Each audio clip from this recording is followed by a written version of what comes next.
Hola, muy buenas. Uf. Espero un poquito. Bueno, hoy no hay tanta cámara, así que es más fácil. Pero... Vale. Cuando estéis todos empezamos. Sí. Cuidado. Sí, espero. Lo único no tape aquel otro.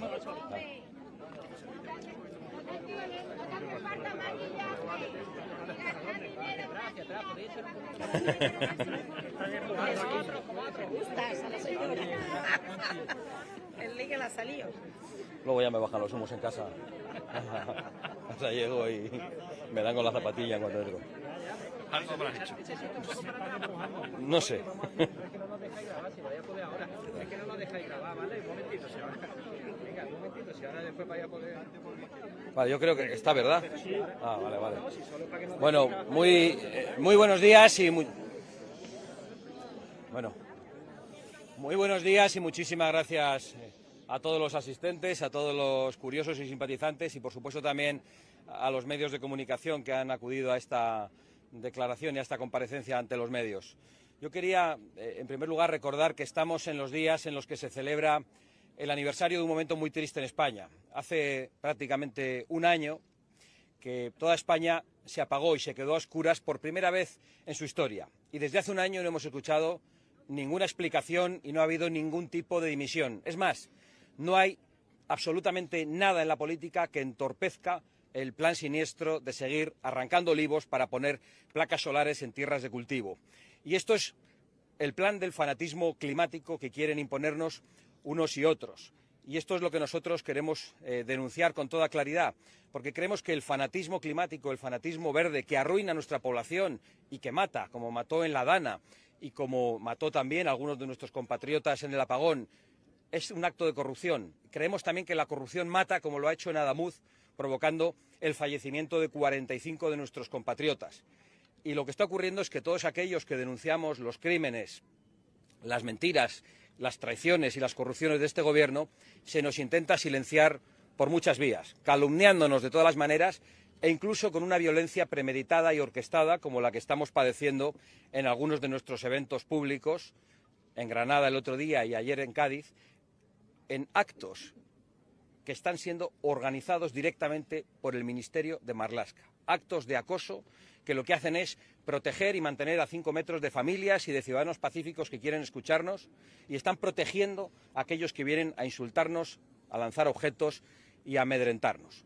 Yo quiero decir que nosotros no nos vamos a detener ante nada, pero vemos con sorpresa cómo unos amenazan para silenciarnos, para asustarnos y para que no se hable de sus corrupciones, y otros simplemente callan, como el señor Juanma Moreno, que es un hombre pacífico, tranquilo, al que no le gustan los líos durante la campaña y que no ha dicho ni una sola palabra de los actos de hostigamiento contra todos aquellos andaluces que nos quieren escuchar en las plazas y en las calles. Y nosotros nos preguntamos por qué el señor Juanma Moreno todavía no ha dicho ni una palabra de condena de estas agresiones e intimidaciones, y la única respuesta que podemos darnos es porque él también quiere silenciarnos de alguna manera, porque quiere continuar con su plan de arrancar olivos para poner placas solares, porque quiere continuar con sus impuestos altos para un gran gasto político, porque quiere que continúe el proceso de regularizaciones masivas ante el que no se ha opuesto y ha dicho que no va a hablar de él durante esta campaña, y porque parece que también está en contra y le molestan los pactos de Vox con el Partido Popular en Aragón y Extremadura, y está en contra del principio de prioridad nacional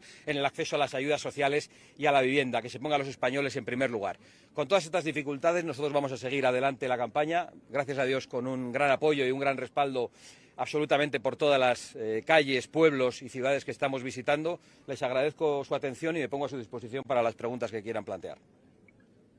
Santi, ¿cree que el concepto de prioridad nacional se podrá implantar en el resto de España?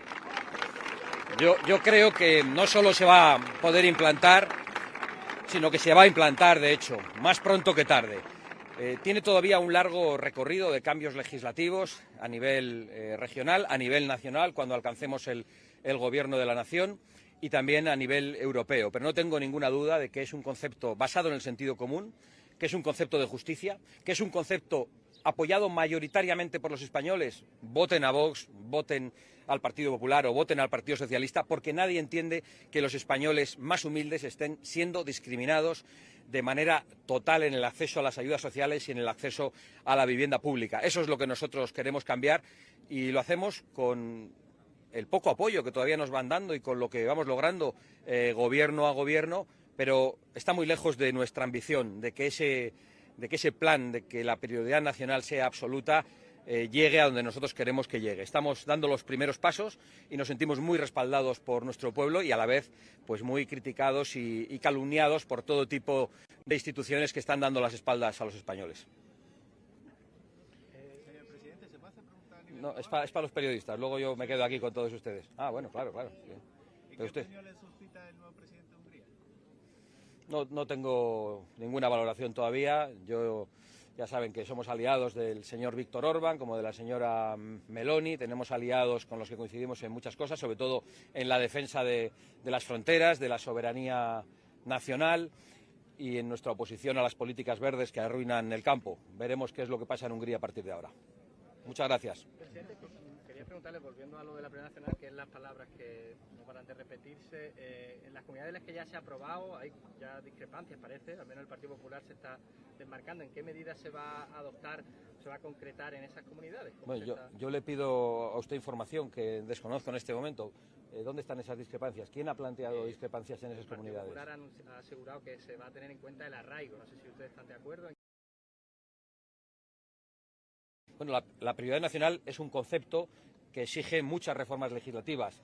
El concepto del arraigo ayuda sin ninguna duda a eso. Lo que no puede ser es que los españoles que están aquí viviendo hace tiempo, ellos, sus padres, sus abuelos, gente que ha cotizado, que ha trabajado y que ahora tiene dificultades, vea que los que acaban de llegar les pasan por encima.